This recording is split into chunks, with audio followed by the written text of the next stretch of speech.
कुछ महीनों पहले नेपाल के रिमोट एरिया में 9000 फीट ऊंचे पहाड़ की चोटी पर ये हॉस्पिटल कुछ ऐसा दिखता था। इतनी दूर रहने की वजह से इस कम्युनिटी में बिजली नहीं है, मतलब स्थानीय डॉक्टर्स अच्छे मेडिकल इक्विपमेंट तक नहीं पहुंच पाते और अक्सर उन्हें सिर्फ टॉर्च और बहुत ही बेसिक टूल्स का इस्तेमाल करके अंधेरे में सर्जरीज और कॉम्प्लेक्स मेडिकल प्रोसीजर्स परफॉर्म करनी पड़ती हैं। बेहतर देखभाल की जरूरत पड़ने पर एक बेहतर मेडिकल फैसिलिटी तक पहुँचने में घंटों लग सकते हैं। इन प्रॉब्लम्स की वजह से कई मौत और मिसकैरेजेस भी हुए हैं। तो हमारे long term partners gift power, जिनके साथ हम अपने पिछले 3 फिलैंथ्रोपी वीडियोस में काम कर चुके हैं, उन्होंने डैन और डैरेन को इस समस्या का हल ढूंढने में मदद करने के लिए खोलोग्विन की यात्रा पर चलने को कहा, जहां उनका धूमधाम से स्वागत किया गया पृथ्वी पर सबसे खूबसूरत जगहों में से एक में।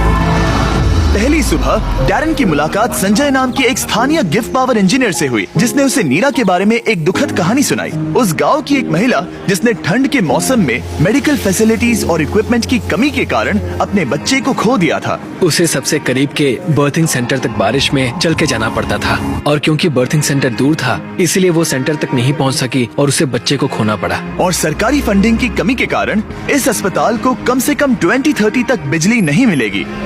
अगर अस्पताल अच्छी बर्थिंग फैसिलिटी के साथ चालू होता तो फिर मामला पूरी तरह से अलग होता। डैरेन जानते थे कि हमें जल्दी कुछ करना होगा ताकि ऐसा दोबारा ना हो, तो वो मेलिसा से भी मिले, ग्रीन प्रोग्राम की फाउंडर, जो इस विशाल प्रोजेक्ट को पूरा करने में मदद करने के लिए ढेर सारे स्टूडेंट्स और वॉलंटियर्स को लेकर आई।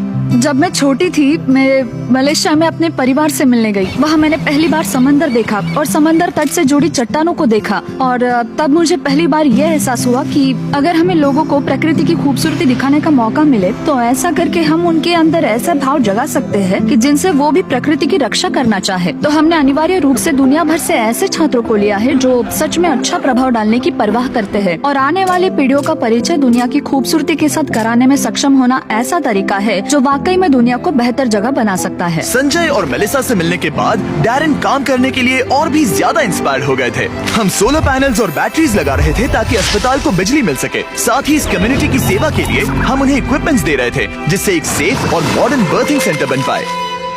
ठीक है, हम पहले दिन के लिए तैयार हैं। 3, 2, 1 टीम काम पर लगने के लिए बेहद एक्साइटेड। ये कंप्लीट करने के बाद हम यहाँ पर खोदेंगे। चलो चले। पहले दिन के अंत तक टीम सारी खुदाई और वायरिंग का काम पूरा कर चुकी थी।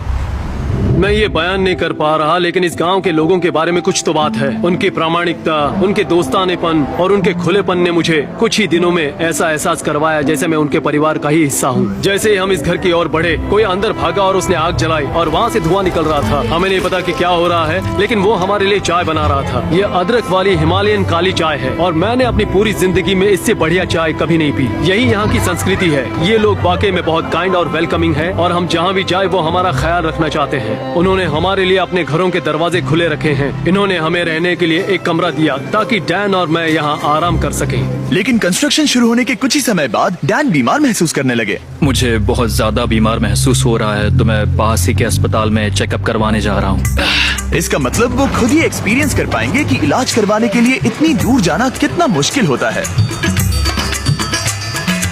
जैसा कि आप देख सकते हैं, यहाँ पर सब कुछ लॉक्ड है और ये कड़वी सच्चाई है। अगर आप आसपास के किसी गांव में गंभीर रूप से बीमार हैं, तो आपको अपने सबसे नजदीकी हेल्प सेंटर पहुंचने के लिए भी 7 घंटों की यात्रा करनी पड़ेगी। खुशकिस्मती से वहाँ पर एक नर्स थी जो उनका चेकअप कर पाई। ये है कारुणा, जो स्थानीय कस्बे खोला गाँव में एक नर्स है। ये मेरी चेकअप करने आई है। लेकिन क्योंकि बिजली नहीं है, इसीलिए वो सिर्फ बेसिक चेकअप ही कर पाई। वो इस नतीजे पर पहुंची कि डैन की तकलीफ है गाठी। हाँ, मुझे गाठी हुआ है, जो एक दुर्लभ नेपाली बीमारी है। दरअसल ये मामूली सर्दी जुकाम है। लेकिन इतने बड़े कम्युनिटी के लिए अक्सर इससे भी ज्यादा सीरियस केसेस होते हैं, जिनके लिए इमीडिएट और कॉम्प्रिहेंसिव ट्रीटमेंट की जरूरत होती है, जो कि अवेलेबल नहीं है। इस प्रोजेक्ट पर सब कुछ निर्भर था। टीम पहले से ही दबाव महसूस कर रही थी, इसलिए जब तक डैन आराम करता, टीम ने काम जारी रखा।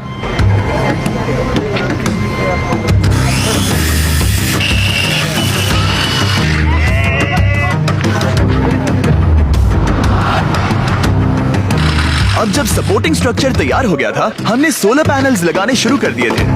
संभल के, हाँ, आराम से। टीम की कड़ी मेहनत के कारण हम स्केड्यूल के आगे थे, तो डैरन ने संजय के बारे में और जानने के लिए समय निकाला। जब मैं ऊपरी हिमालय में काम कर रहा था और उपकरणों की मरम्मत कर रहा था, तो हमें पता चला कि इस गांव में बिल्कुल भी बिजली नहीं है। और जब हम यहाँ पहुँचे तो मैंने देखा कि एक बच्चा सोया था और वहाँ एक लकड़ी के बॉक्स में आग लगाई गई थी। और मेरे दिमाग में अचानक आया कि इस तरह के उपकरण हम भी बना सकते हैं। और उसके बाद मैंने यहाँ नेपाल में एक टीम बनाई और फिर हमने एक बेबी वार्मर बनाया, और हम इसे नेपाली में न्यानो न्यानी कहते हैं, जिसका मतलब है एक गर्म बच्चा। न्यानो नानी इतनी सफल हुई कि इसने यूएसए में पीपल्स चॉइस अवार्ड जीता। मुझे लगता है कि ये मेरे लिए एक सपने के सच होने जैसा है, क्योंकि मेरा लक्ष्य इस तरह के वार्मर का निर्माण करना और लोगों को जागरूक करना कि इस तरह के रिमोट एरियाज में हॉस्पिटल्स का क्या महत्व है। सिंपल मेडिकल इक्विपमेंट से जान बच सकती है, ये समझने के बाद डैरन ने 10 और बेबी वार्मर्स खरीदकर संजय को सरप्राइज किया, जिन्हें वो इस तरह के बाकी कम्युनिटीज को डोनेट कर सके। संजय, मैं तुम्हारे पास से 10 और बेबी वार्मर्स खरीदना चाहता हूँ, और तुम इन्हें जिस भी हॉस्पिटल या कम्युनिटी में बांटना चाहते हो वहाँ बांट सकते हो। तुम्हारा बहुत बहुत शुक्रिया डैरन, ये मेरे और मेरी टीम के लिए बहुत मायने रखता है। Thank you so much. सिर्फ एक दिन बचा था, हम कंस्ट्रक्शन पूरा करने के बहुत करीब थे और पूरी टीम आखिरी सोलर पैनल पर साइन करने के लिए एक साथ आई।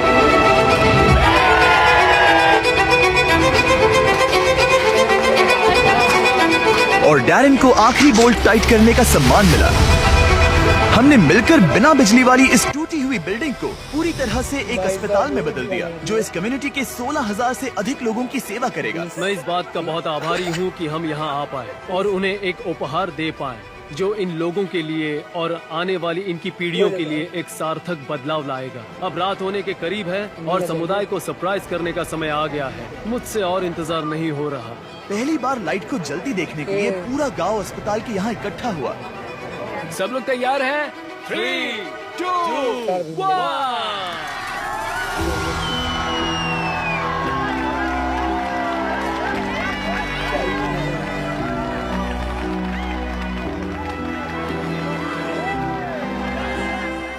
किसी कम्युनिटी में पहली बार रोशनी जलते देखना एक बहुत ही खूबसूरत एहसास है, और इससे इस समुदाय के साथ शेयर करने में मुझे बहुत अच्छा लगा। अगली सुबह संजय ने नीरा को वापस अस्पताल बुलाया ताकि वो उसे अपने बेबी वार्मर्स के साथ सभी नए इक्विपमेंट्स भी दिखा सके। आज उसके अंदर एक उम्मीद जागेगी कि जिस दौर से वो गुजरी, उससे किसी और को कभी गुजरना नहीं पड़ेगा। वो इस बर्थिंग फैसिलिटी के लिए बहुत खुश है। क्यों करते हैं? संजय से बात करने पर हमें पता चला कि भले ही वो नेपाल से हैं, लेकिन वो कभी एवरेस्ट पर नहीं गया और इस विशाल पर्वत को देखना हमेशा से उसका सपना रहा है। इसीलिए आखिरी सुबह हमने उसे एक सुनहरे मौके के साथ सरप्राइज करने का फैसला किया। हम एवरेस्ट के इतने करीब आए हैं तो वहाँ जाना तो बनता ही है। हम संजय को एवरेस्ट पर वहाँ तक ले गए जहाँ तक हेलीकॉप्टर हमें ले जा सकता है। हवा की कमी के कारण डैरन, डैन और संजय वहाँ सिर्फ 2 मिनट ही बिता सके, क्योंकि उसके बाद उन्हें ऑक्सीजन की कमी से हाइपोक्सिया हो सकता था। डैरन और मैं आज तक कभी एक साथ इतनी ऊंचाई पर नहीं आए हैं। मुझे तो यकीन ही नहीं हो रहा। एवरेस्ट को देखकर संजय भावुक होकर अपने घुटनों पर आ गया। मैं बहुत खुश हूँ। यहाँ आना मेरे लिए एक सपने की तरह था। और एक बार फिर से मैं हमारे पार्टनर्स गिव पावर और ग्रीन प्रोग्राम को ये सब के लिए शुक्रिया करना चाहूंगा। ऑब्वियसली ये प्रोजेक्ट बनाने में बहुत मेहनत लगी, तो अगर आपको इसके बारे में और जानना है तो डैन ने इसका बिहाइंड द सीन्स वीडियो बनाया है, जिसका लिंक डिस्क्रिप्शन में मिल जाएगा।